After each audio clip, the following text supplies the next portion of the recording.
си. Още по-искрено.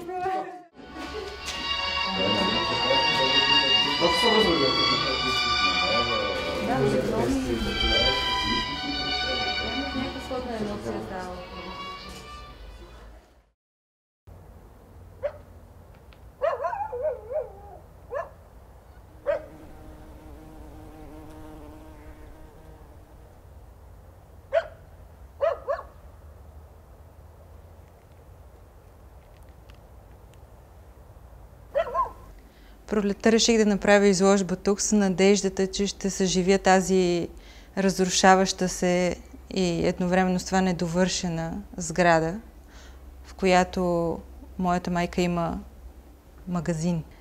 Мислех си, че тази изложба ще внесе малко живот и ще разчупи това иначе мъртво пространство.